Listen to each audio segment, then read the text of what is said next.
Pagi ini insya Allah kita membahas usaha jangan sampai kita takut melalui cara jangan pernah kita merampas hak orang lain. Kalau kita merampas hak orang lain, maka yang muncul adalah ketakutan, takut pembalasan dan sebagainya. Ya, jadi kita perlu membahas cara-cara menghindari agar kita tidak merampas hak orang lain, karena merampas hak orang lain itu bisa mengakibatkan kebencian bagi orang yang kita rampas haknya, bisa menyebabkan kemarahan, dan bahkan bisa menyebabkan permusuhan dari orang yang kita rampas haknya. Nah, kebencian, kemarahan, dan permusuhan dari orang yang dirampas haknya itu akan menimbulkan ketakutan di hati kita. Karena kita takut akan dibalas, dan pembalasan itu seringkali melebihi dari apa yang sudah kita lakukan, atau setidaknya takut dihukum. Bisa dihukum di dunia, bisa dihukum di akhirat. Oleh karena itu, sudahlah, kita jangan pernah merampas hak orang lain. Oleh karena itu kita mesti mempelajari kita tuh punya hak apa dan orang lain punya hak apa, sehingga kita bisa mengetahui batasan-batasan. Ini hak saya, itu hak dia, itu hak mereka dan sebagainya. Kita bisa mengetahui. Nah, ketika kita melakukan sesuatu atau menggunakan hak, kita bisa membatasi diri. Kita hanya berperilaku di hak kita. Kita jangan mengambil hak orang lain. Ini jarang orang memperhatikan, apalagi hal-hal yang kecil-kecil. Contoh yang paling gampang misalnya, kita itu ketika duduk di kursi menghadap suatu meja, kita tuh dengan tidak sadar menganggap bahwa kursi ini adalah bagian dari saya, bagian depan saya itu adalah juga bagian dari saya. Sehingga kalau tiba-tiba ada orang meletakkan benda, sesuatu, entah tas atau buku di depan kita persis, kita tuh merasa hak kita dilanggar. Lalu kita merasa tersinggung. Itu siapa sih itu? Enak aja naruh di sembarangan. Jadi kita itu dengan sadar atau tidak sadar menganggap bahwa ada bagian-bagian yang merupakan bagian dari kita. Nah, sebenarnya bagian dari kita itu kan ya badan kita ini aja. Tetapi seringkali kita memperluas bagian atau memperluas diri kita sendiri, jadi expand sampai ke batas tertentu. Makin sombong seseorang, batasan itu makin diperluas. Sehingga orang kalau makin sombong itu mudah sekali tersinggung, karena dia merasa hak dia dirampas begitu, ya. Jadi yang perlu kita sadari pertama-tama adalah bahwa semua pihak, diri kita, ibu kita, bapak kita, anak kita, teman kita, saudara kita, itu punya hak. Kalau itu merupakan hak dari seseorang, maka itu adalah kewajiban bagi orang lain. Misalnya anak mempunyai hak untuk dirawat dan dididik. Hak ini adalah kewajiban bagi orang tua. Sebaliknya, orang tua ini mempunyai hak untuk dihormati, maka anak ini punya kewajiban untuk menghormati orang tua. Jadi kalau ada hak mesti ada kewajiban. Hak bagi satu pihak adalah kewajiban bagi pihak lain. Nah, kalau masing-masing kita itu saling melaksanakan hak kewajibannya, kalau masing-masing kita saling melaksanakan kewajibannya, maka hak orang lain pasti terpenuhi. Hak itu kenapa diterima oleh seseorang? Ada kalanya seseorang itu layak menerima hak setelah dia melaksanakan kewajibannya. Jadi setelah seseorang melaksanakan kewajiban, terus dia layak menerima haknya. Misalnya seorang buruh. Seorang buruh melakukan satu pekerjaan, apakah pekerjaan di rumah tangga atau pekerjaan di pabrik atau di transportasi, setelah dia melaksanakan kewajibannya, maka dia berhak menerima upahnya. Jadi, begitu juga orang yang menolong, itu setelah melaksanakan kewajibannya, maka dia mendapatkan haknya dia. Cuma dalam hal menolong, kita jangan pernah menuntut hak dari orang yang ditolong.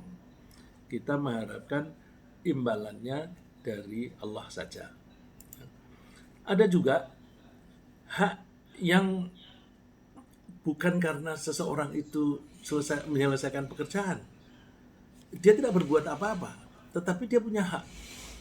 Misalnya, seseorang lahir idiot, seseorang jompo entah karena apa, atau bayi yang baru lahir tidak bisa berbuat apa-apa, maka orang-orang yang semacam ini mempunyai hak untuk dirawat dan sebagainya.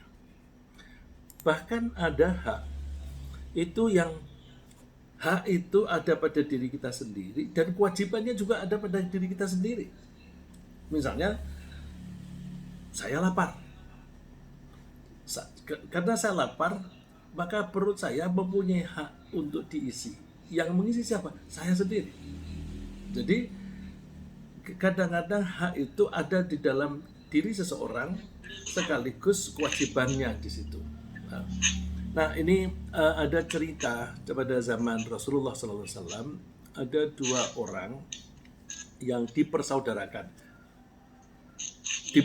Dipersaudarakan itu sejarahnya bahwa begitu Rasulullah SAW hijrah dari Makkah ke Madinah, maka masyarakat itu ada yang punya rumah dan ada yang tidak punya rumah, ada yang punya pekerjaan dan ada yang tidak punya pekerjaan. Orang-orang yang pindah dari Mekah, meninggalkan rumahnya, meninggalkan hartanya, bisa-bisa menjadi tidak punya apa-apa di Madinah. Maka cara mengatasinya luar biasa. Ide itu Rasulullah SAW itu mempersaudarakan satu orang Madinah penduduk asli dan satu pendatang muhajirin.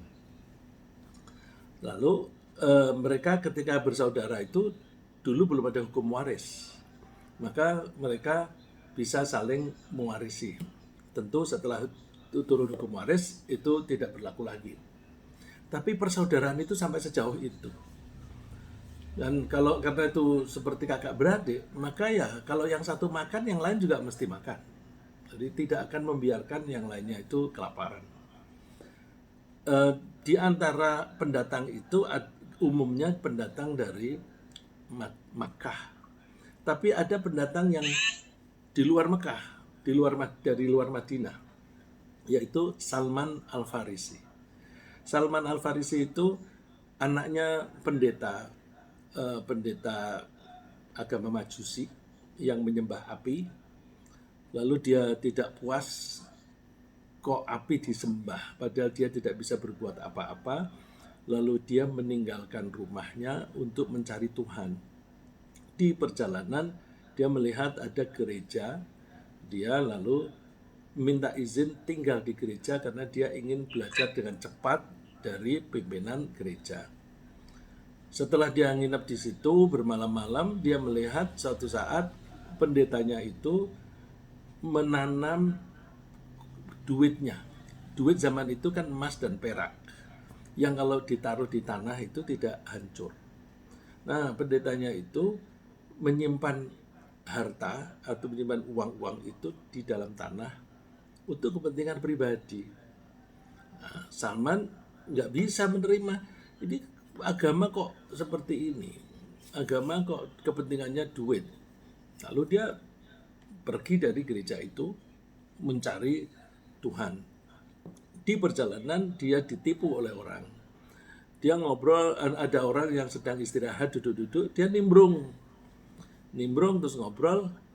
Lalu orang yang diajak ngobrol ini tiba-tiba meninggalkan dia, menemui orang yang lewat, rombongan orang lewat. Lalu setelah mereka ngobrol, orang yang diajak ngobrol tadi pergi begitu saja, dan rombongan yang lewat itu menghampiri Salman, bilang, kamu sekarang menjadi milikku, kamu harus ikut aku. Menjadi milikmu bagaimana? Dia bilang, aku sudah membeli kamu dari orang itu. Jadi rupa-rupanya orang itu memanfaatkan dengan menjual Salman, seolah-olah Salman ini budak. Terus duitnya diterima, ditinggal dibawa pergi. Jadi penipuan semacam itu tuh dari dulu sudah ada. Terus Salman mengelak, aku bukan budak. Tapi terus si yang membeli tadi bilang, enggak harus, aku sudah bayar kok. Terus dia tanya, pulangmu kemana? Ke Madinah. Nah, mendengar bahwa dia pulangnya ke Madinah, dia, oke, kalau begitu aku jadi budak nggak apa-apa. Karena di Madinah ada orang yang mengaku nabi. Aku ingin tahu orang yang mengaku nabi itu nabi beneran apa enggak.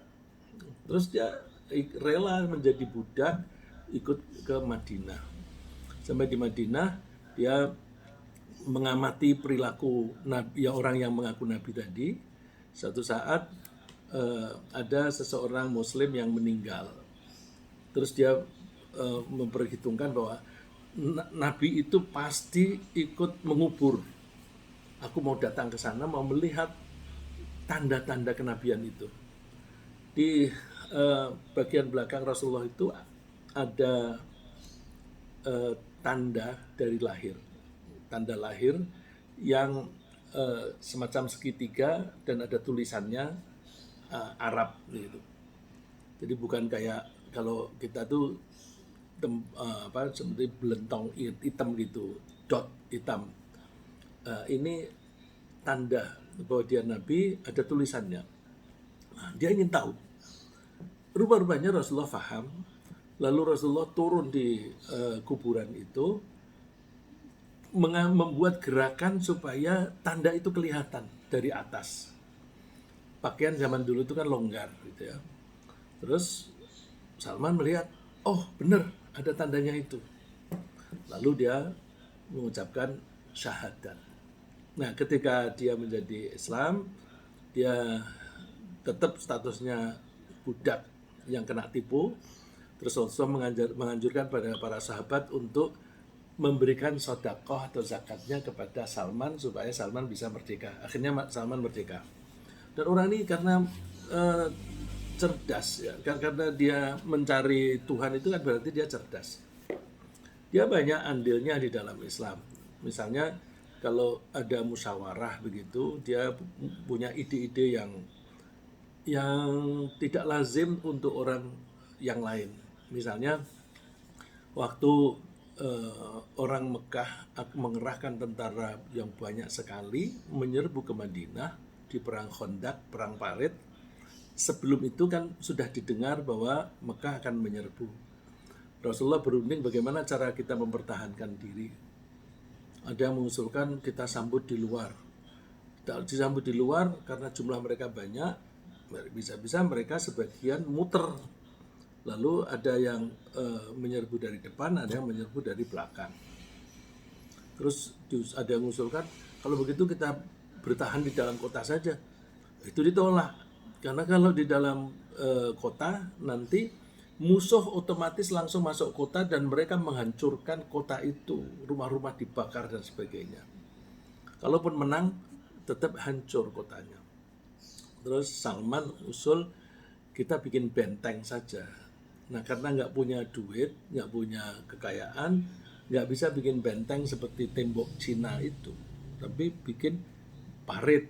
Nah, jadi penghalangnya itu bukan ke atas tapi ke bawah. Nah, itu idenya Salman. Nah, Salman ini dipersaudarakan oleh Rasulullah dengan Abu Darda. Abu Darda ini orang Ansor, orang asli Madinah. Terus suatu saat Salman berkunjung ke Abu Darda. Abu Darda sedang pergi, yang ada istrinya. Dia melihat istrinya lagi mengerjakan pekerjaan rumah. Dia ngobrol di situ. Salman melihat orang ini kok seperti nggak peduli pada dirinya sendiri, nggak dandan, udah momrot begitu kelihatannya, masya Allah, kasihan amat, seperti orang yang neglected, yang tidak dipedulikan oleh suami. Terus dia tanya, suamimu bagaimana? Oh, suamiku orang yang baik sekali. Baik bagaimana? Dia tiap hari puasa. Dia setiap malam sholat terus. Terus Salman menangkap, ini ada yang nggak beres ini. Jadi Abu Darda ini, dia terlalu banyak tekun beribadah ritual sampai melupakan istrinya. Lalu Salman membuat taktik. Begitu Abu Darda pulang, dia membawa makanan. Salman, beneran aku punya makanan nih, ayo dimakan. Disuguhkan ke Salman, Salman bilang, aku gak mau makan kalau kamu gak ikut makan. Aku puasa, tentu puasa sunnah ya. Aku puasa. Terus Salman tetap bilang, aku pokoknya tidak mau makan kalau kamu tidak ikut makan. Kalau kamu menghendaki aku makan, puasamu dibatalkan. Puasa sunnah ya, bukan puasa wajib. Terus akhirnya ngikut juga Abu Darda itu membatalkan puasanya. Mereka makan. Terus Salman memutuskan tidur di situ.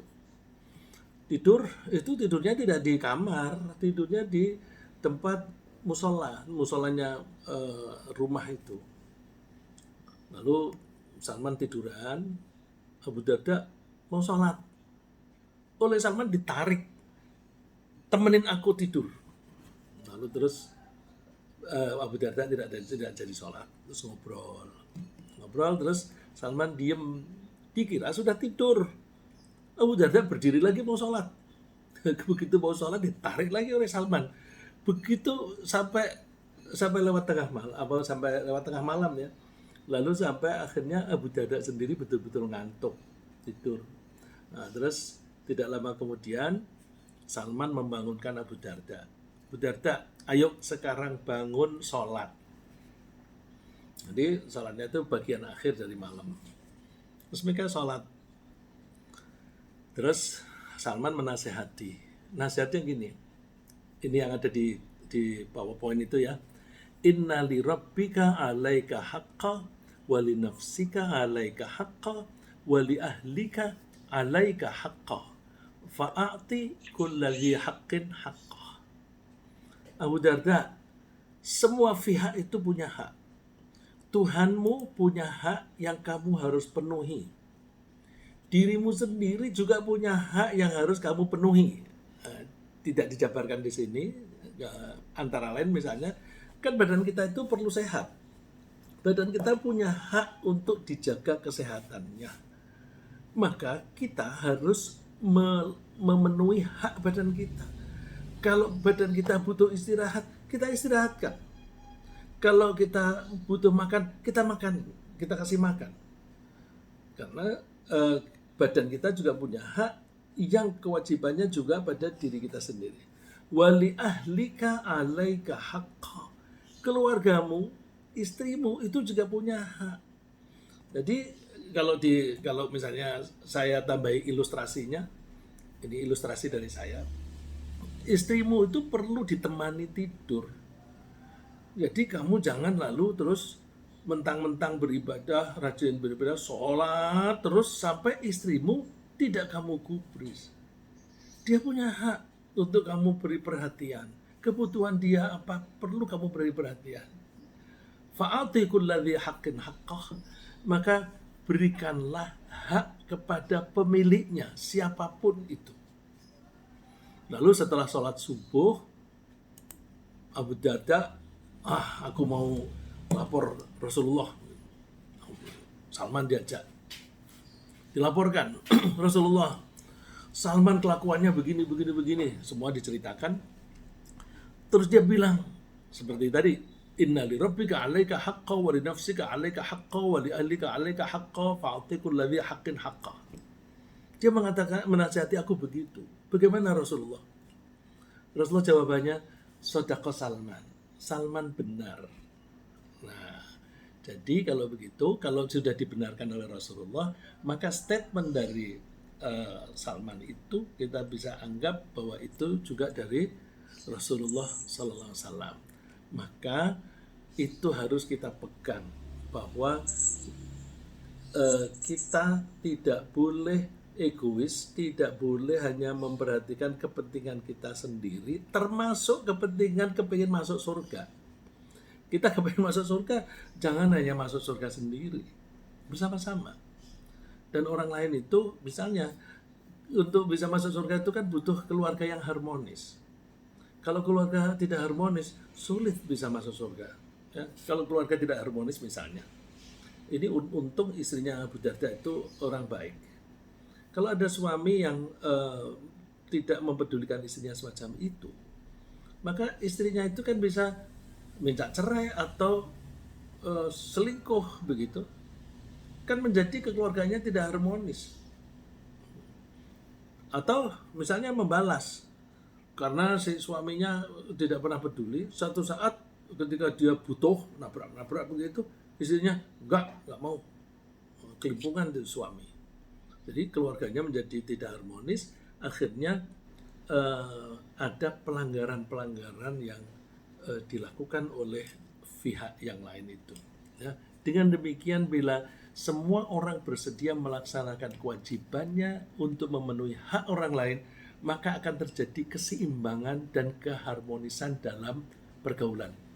Keseimbangan itu gimana sih? Coba deh kita lihat apa yang dilakukan oleh Allah. Allah berfirman ini, Ya'lamu ma yaliju fil ardi wa ma yakhruju minha wa ma yanzilu minas sama'i wa ma ya'rju fiha. Allah itu tahu dan Allah yang melakukannya. Apa yang masuk ke dalam bumi dan apa yang keluar dari bumi.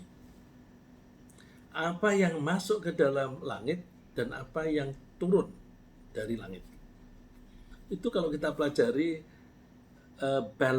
energy balance, keseimbangan energi, itu bahwa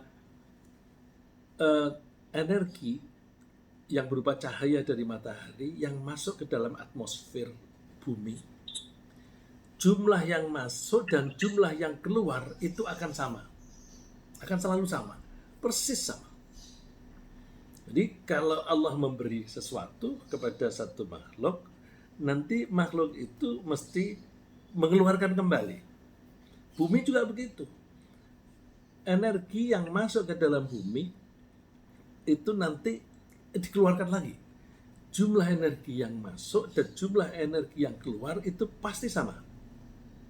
Ya, kalau kita melihat air itu kan kadang-kadang berubah menjadi uap, nanti menjadi air lagi, turun jadi hujan, menguap lagi dan sebagainya. Jumlah air baik berupa cairan ataupun berupa gas, hidrogen dan oksigen pasti selalu sama. Ya, jadi ada keseimbangan. Nah, kalau pohon itu diberi oleh Allah berupa energi dari matahari dan diberi air dan sebagainya, maka dia akan tumbuh. Setelah dia tumbuh, dia memberi kepada pihak lain. Ada daunnya diberikan kepada binatang, ada buahnya diberikan kepada manusia dan juga kepada binatang. Jadi makhluk itu setelah menerima mesti juga memberi. Kalau ada orang pelit, itu artinya dia mau menerima tapi tidak mau memberi. Itu menjadi tidak balance, tidak menjaga keseimbangan. Nah, oleh karena itu kita mesti menjaga keseimbangan ini. Nah, kalau orang itu melaksanakan kewajibannya, dia kan sudah menerima pemberian. Dengan meringkas kata-kata itu bahwa kita masing-masing itu menerima pemberian dari Allah. Setelah kita menerima pemberian, maka kita keluarkan lagi. Allah memberi kita, itu bukan kewajiban Allah. Allah karena kasih sayang Allah kepada kita.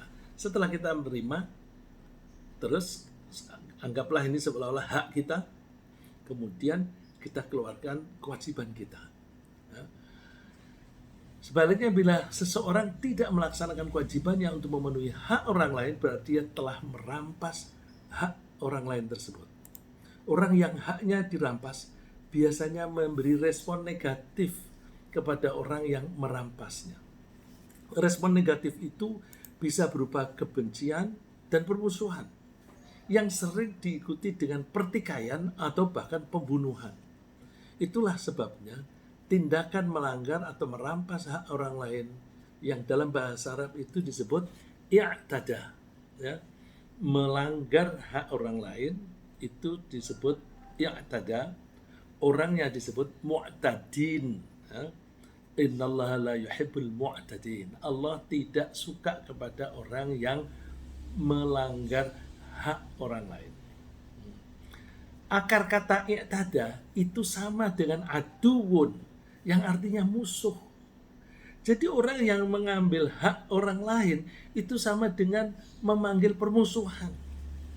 Dia bersikap permusuhan. Respon negatif dari orang yang dirampas haknya itu sangat berpotensi untuk mengurangi atau bahkan menghilangkan kebahagiaan diri seseorang yang merampas hak itu. Karena ia menghalangi diri untuk mendapat bahagia. Jadi orang kalau merampas hak orang lain, kemungkinan dia bahagia itu kecil.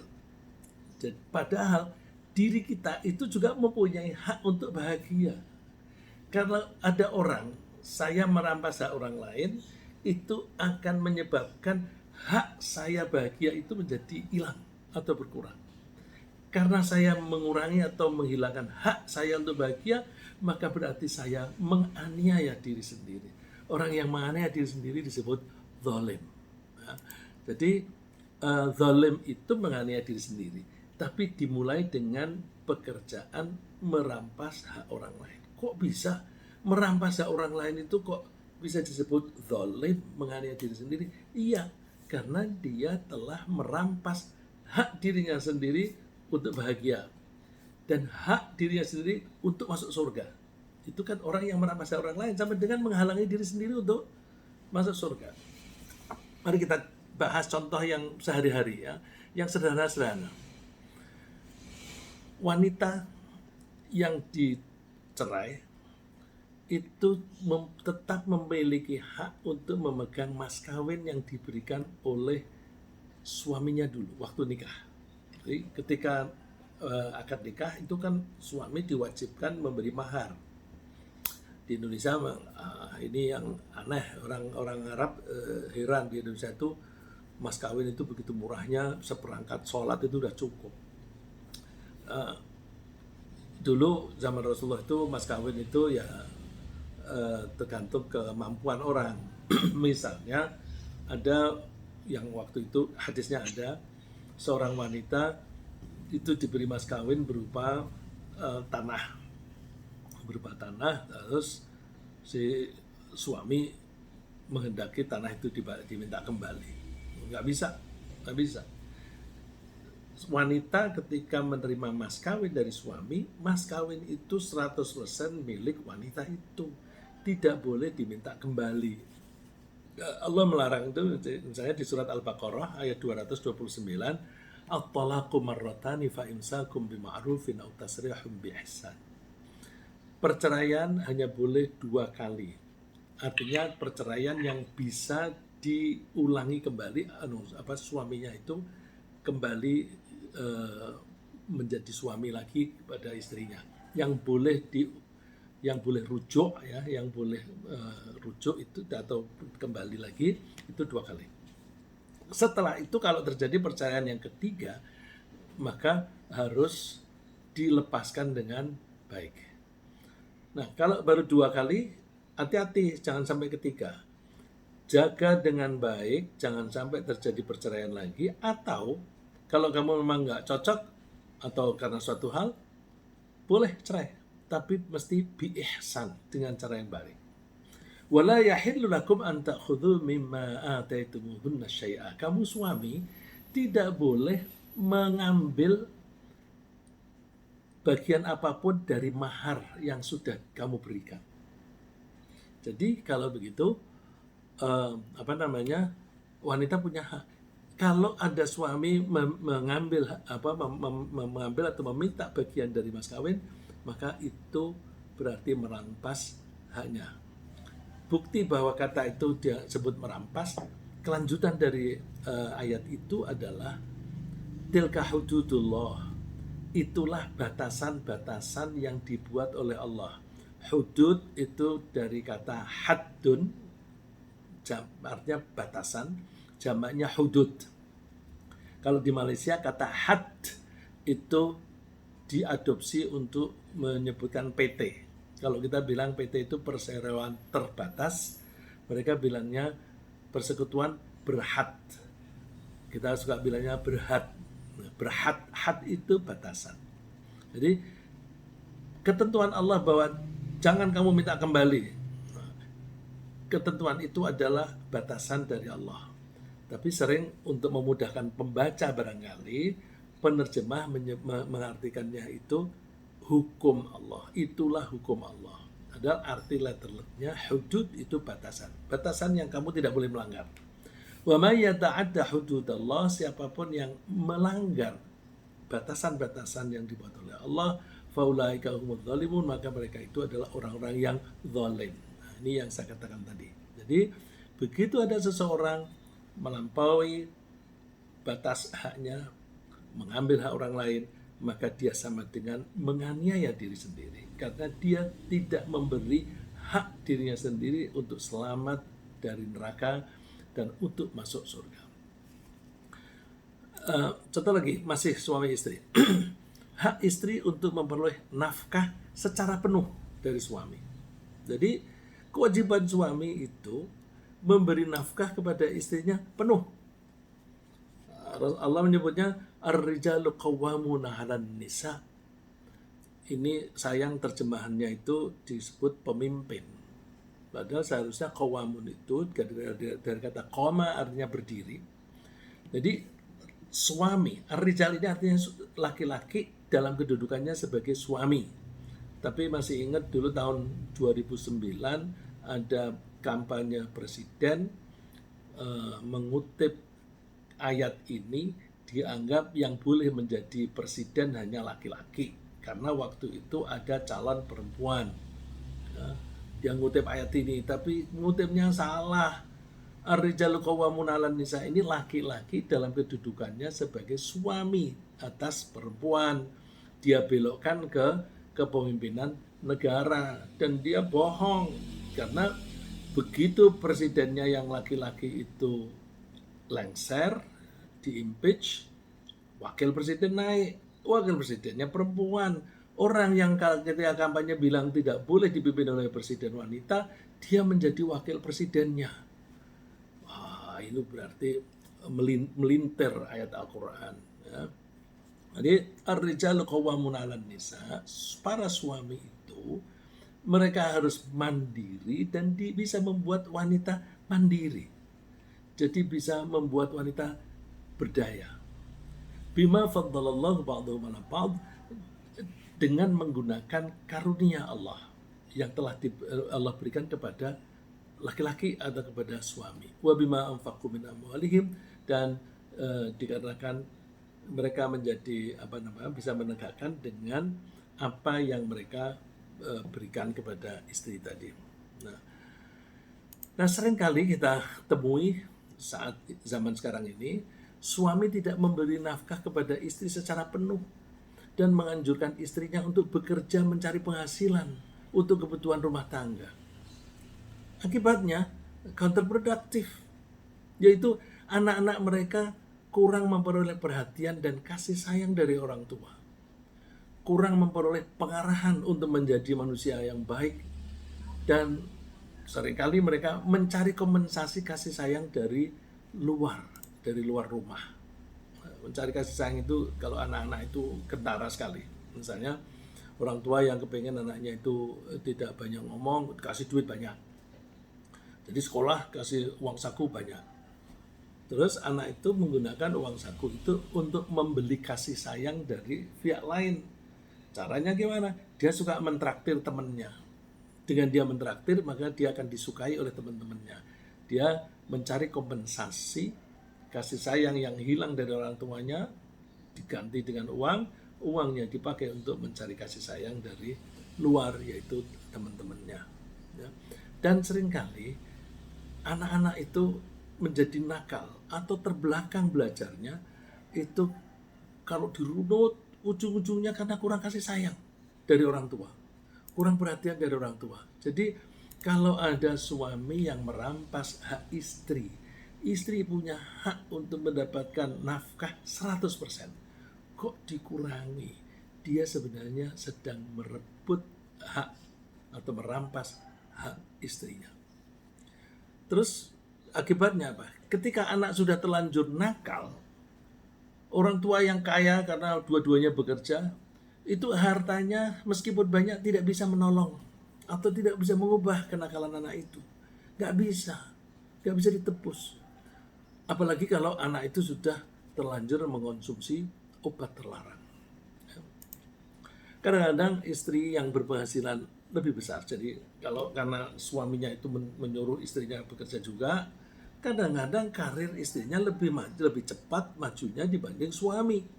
Saya ketemu beberapa kali kasus wanita cerita pada saya, biasanya wanitanya yang cerita bahwa mereka terlibat cekcok dengan suaminya. Setelah dirunut-runut, nah itu karena suaminya penghasilannya lebih kecil daripada istri, dan istri bilang seharusnya kan dia punya penghasilan lebih besar dari saya. Ya, ada salah satu di antara mereka cerita pada saya, lalu terus saya tanya, kenapa dia penghasilannya kecil? Iya, dia keluar dari pekerjaannya, terus duit yang sudah ditabung itu dia belikan kebun, dia berharap hasil kebun itu bisa untuk penghasilan mereka.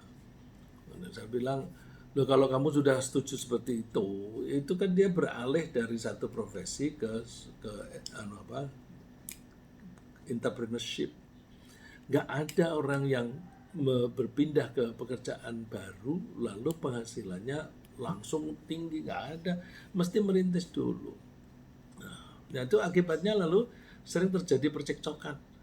Dan ada salah satu di antara mereka setelah dirunut-runut lagi, ini wanita ini jatuh cinta pada atasannya, lah runyam lagi.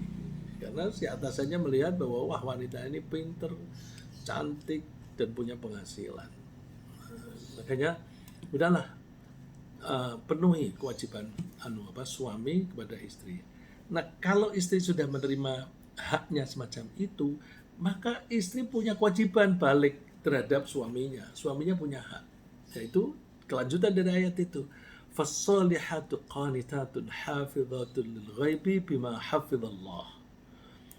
Maka wanita yang solihah adalah wanita yang taat kepada Allah dan juga kepada suaminya, dan mau memelihara diri ketika suaminya tidak ada.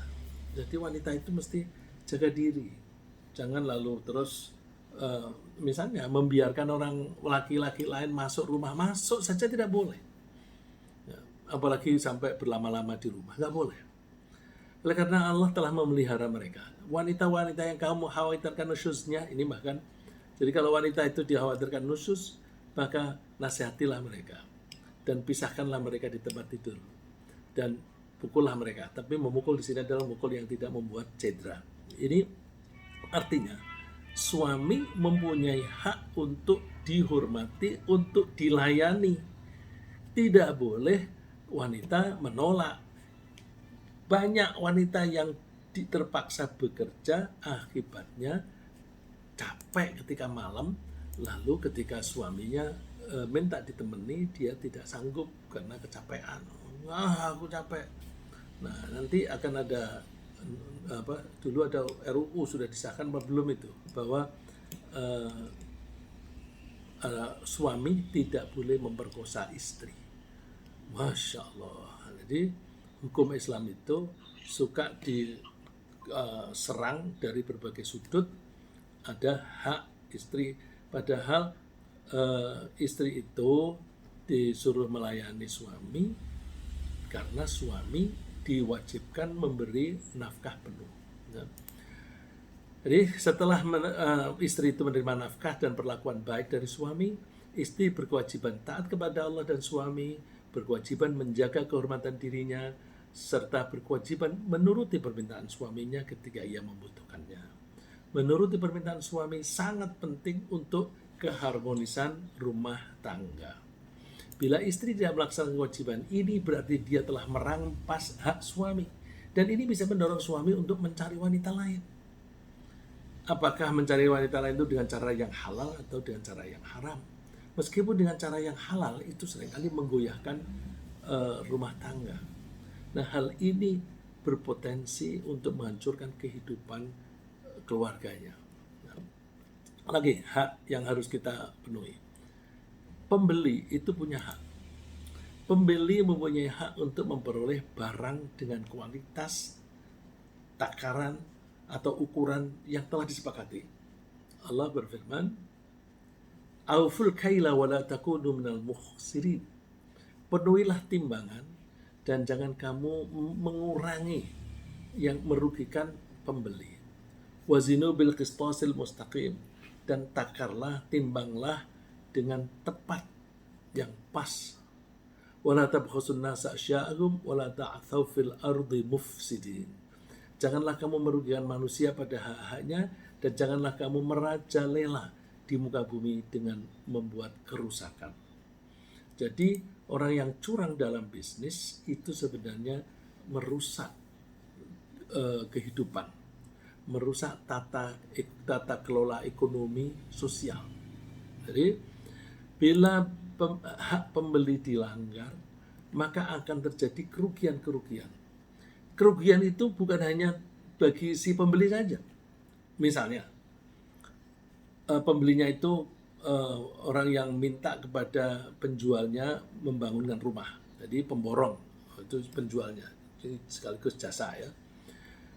Terus kalau si pemborong ini mengurangi kualitas bangunannya, maka rumah itu bisa roboh. Nah, ketika roboh, itu tidak hanya merugikan kepada orang yang ditipu, tidak hanya merugikan orang yang punya rumah, pemborongnya pun juga rugi, karena nama dia juga menjadi tercoreng. Orang akan melihat, jangan minta dia, itu contohnya itu, rumah itu roboh. Nah, jadi si penjual ikut rugi dari hasil kelakuan dia merampas hak orang lain.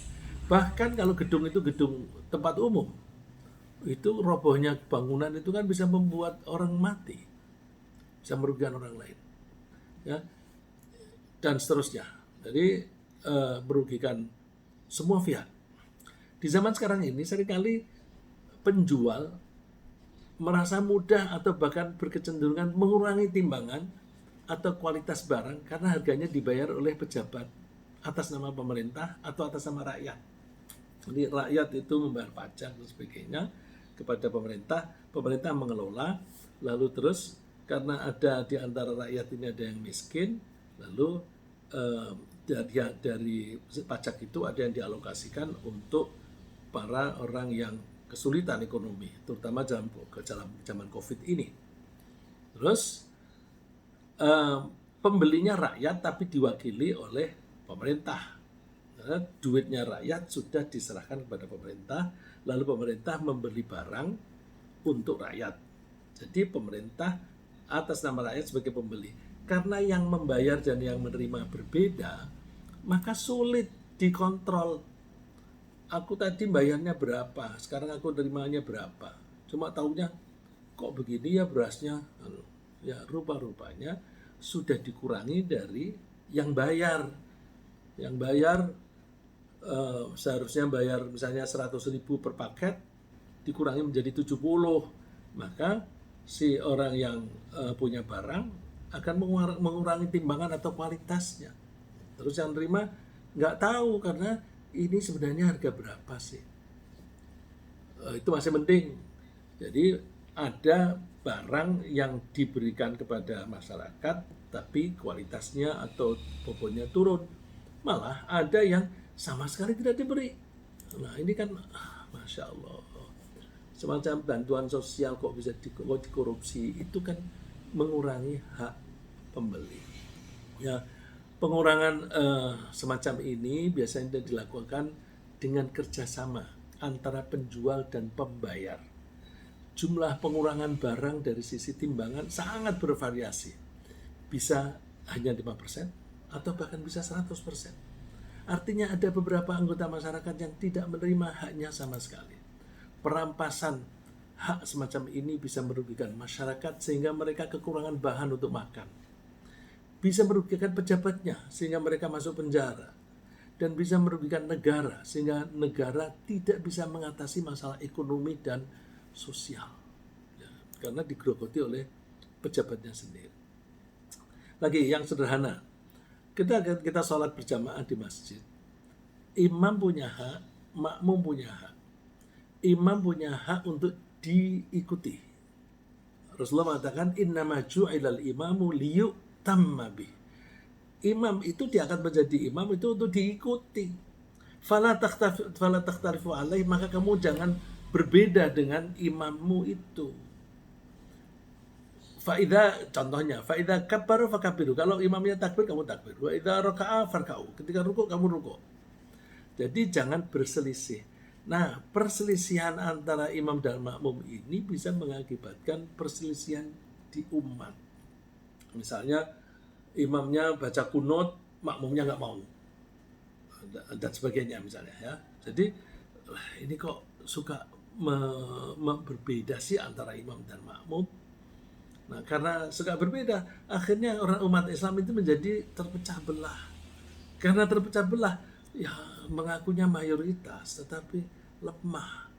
Dan akhirnya di dalam masyarakat ini kan si lemah itu biasanya dibully.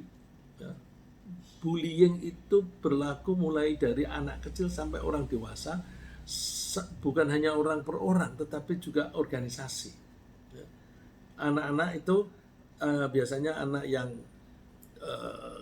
kurang confident, kalau orang Jawa bilang ingah-ingih, itu kurang percaya diri, itu suka menjadi objek bully oleh anak-anak yang merasa confident atau overconfident. Overconfident berarti sombong. Ternyata itu tidak hanya manusia, anak-anak, ketika dewasa juga ada kecenderungan semacam itu. Bahkan organisasi, perusahaan yang besar itu membuli perusahaan yang kecil. Bila perlu perusahaan yang kecil itu dimatikan. Partai yang besar membuli partai yang kecil. Jadi peraturan-peraturan harus mengikuti apa yang diusulkan oleh partai besar meskipun tidak masuk akal. Perusahaan juga, negara juga begitu. Negara superpower membuli negara-negara kecil. Jadi seperti kita ini didominasi oleh negara lain, superpower. Terus sekarang ini lagi direbut oleh superpower yang lain. Akhirnya kita terombang-ambing. Tergantung pejabat kita ini menjadi agennya yang mana. Ini terus, Masya Allah. Jadi ini hak harus dipenuhi. Makmum juga punya hak untuk dipenuhi. Misalnya Rasulullah bersabda begini, Inilah aku mufid sholati uridu an utawila fiha. Aku kadang-kadang kepingin sholat itu agak panjang. Misalnya bacanya surat itu panjang. Rukuk bacanya itu juga banyak tasbihnya. Bukan hanya 3 kali misalnya. Atau tasbihnya yang panjang. Fa'asma'u buka as-sobi. Lalu aku mendengar tangisan anak kecil, anak bayi. Fa'atajawazu fi sholati karahiyatan ala syuqqa ala ummi. Lalu aku perpendek sholatku karena aku tidak ingin memperberat ibunya bayi itu. Jadi kalau kita menjadi imam, perhatikan. Kalau makmum kita banyak orang-orang tua, jangan panjang-panjang. Orang tua itu tidak kuat berdiri terlalu lama. Oh, ada anak bayi, ada anak kecil, ya jangan berlama-lama karena ibunya itu repot. Terus kok bawa anak bayi? Ini kalau tidak ada COVID ya. Kalau ada COVID kan anak-anak umur 15 ke bawah tidak boleh ke masjid. Nah, karena rawan gitu. Nah, kalau masjid itu anak-anak tidak diperbolehkan atau tidak diajak, besok generasi yang akan datang siapa yang ngurusi masjid? Nah, jika hak imam dan hak makmum dilanggar, maka kacaulah sholat berjamaah mereka, dan bahkan jamaah mereka bisa kacau. Bahkan kekacauan ini berpotensi memecah belah umat. Lagi, contoh lagi di harta. Allah berfirman, wa fi amwalihim haqqul lis-sa'ili wal mahrum. Di harta orang kaya itu ada hak bagi orang miskin. Jadi menurut ayat ini, orang miskin mempunyai hak untuk menerima sedekah dari orang kaya. Kalau punya hak berarti sebagian dari duit yang disimpan oleh orang kaya itu bukan milik mereka sendiri. Sebagian itu miliknya orang miskin. Kalau ada orang kaya tidak mau memberi sedekah kepada orang miskin, sebenarnya dia telah merampas hak orang miskin yang ada pada harta mereka sendiri. Jadi serupa dengan mencuri bagian orang miskin yang belum diserah terimakan. Ya, ini seperti pejabat yang korupsi bansos, dicuri sebelum barang itu diserahkan kepada penerimanya. Orang yang tidak mau zakat sama dengan mencuri harta orang miskin yang belum diserahkan. Ya, sebenarnya orang-orang miskin memiliki andil besar dalam membuat orang kaya menjadi kaya. Orang kaya tidak bisa menjadi kaya kalau tidak ada andil orang miskin. Bahkan kita pada umumnya yang tidak kaya pun tidak akan bisa makan tanpa peran orang miskin yang bekerja di sawah atau di perkebunan. Dari peran orang miskin yang bekerja di transportasi sebagai sopir, jadi kena dan kuli dan sebagainya. Yang orang miskin yang membantu perdagangan di pasar, yang membantu memasak dan sebagainya. Jadi para pengusaha tidak bisa menjadi kaya tanpa dibantu orang-orang miskin yang bekerja sebagai pegawai atau sebagai office boy, sebagai tukang kebersihan, sopir dan sebagainya. Jadi orang-orang kaya sebenarnya berhutang budi pada orang-orang miskin. Maka wajar bila Allah menganjurkan orang-orang kaya memberi sedekah kepada orang-orang miskin. Cuma gini, kalau kita suruh menelusuri, wah ini aku makan nasi, ini petani yang mana ini yang menolong saya? Kita sulit menelusuri. Oleh karena itu, Allah memberi kemudahan pada kita. Udahlah, orang miskin yang di sawah, di kebun, yang di transportasi dan sebagainya, diwakili oleh orang miskin yang terdekat. Siapa saudaramu yang terdekat yang miskin? Itu mewakili orang-orang miskin yang punya andil, yang membuat kamu kaya, dan sebagainya. Ya. Jadi hak orang-orang miskin dilanggar. Kalau dilanggar, maka kemungkinan yang terjadi adalah meningkatnya kriminalitas, yang sebagian diantaranya melibatkan pembunuhan. Ini bisa menimbulkan ketakutan pada masyarakat. Dan ketakutan itu mengurangi atau bahkan menghilangkan kebahagiaan dalam hidup bermasyarakat. Ya. Demikian beberapa contoh yang harus kita penuhi, dan masih banyak lagi hak-hak orang lain yang harus kita penuhi. Jika tidak kita penuhi, maka akan terjadi kekacauan yang mengurangi kemungkinan kita hidup bahagia, baik di dunia maupun di akhirat. Contohnya banyak, yang sederhana. Di traffic light, itu sudah diatur hak orang untuk terus berjalan. Untuk itu maka sebagian dari kita itu disuruh berhenti dulu, lampu merah. Yang lampunya hijau itu diberi hak untuk berjalan dengan rasa aman, bahkan berjalan dengan tidak terganggu. Nah, banyak kecelakaan terjadi karena nyerobot lampu merah itu. Jadi hak orang lain untuk selamat itu direbut oleh orang yang nerobos lampu merah. Ini orang seringkali tidak merasa bahwa itu dosa. Ini gimana sih negara orang Islam yang apalagi yang menerobos itu pakai pakaian muslim, pakai jubah, nyerobot lampu merah. Ini gimana? Etikanya di mana? Itu kan melanggar orang lain. Misalnya lagi ketika belanja, itu kalau sekarang ini di supermarket mereka bisa antri di kasir gitu. Tapi ketika di warung-warung di tangga begitu, ngomong kenceng-kenceng, ini minta dilayani duluan. Padahal ada orang yang lebih dulu datang di situ. Apalagi orang tua yang tidak bisa berdiri lama-lama, dia minta duluan. Naik bis juga begitu, merebut hak orang lain yang sudah menunggu lebih lama. Ya. Jadi ringkasnya, kita usahakan kita memenuhi hak orang lain, terutama hak orang tua, hak ahli waris, hak anak yatim, hak teman, hak tetangga, hak tamu, dan sebagainya. Jadi ringkasnya, semua pihak memiliki hak yang perlu dipenuhi.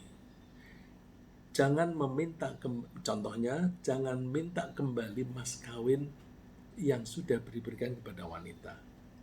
Jangan merampas hak wanita atas nafkah. Dan istri harus memenuhi hak suami untuk ditaati. Pembeli mempunyai hak untuk dipenuhi timbangan dan kualitasnya, tidak boleh dicuri. Si kaya tidak boleh merampas hak si miskin yang berada di sedekah itu. Saya kira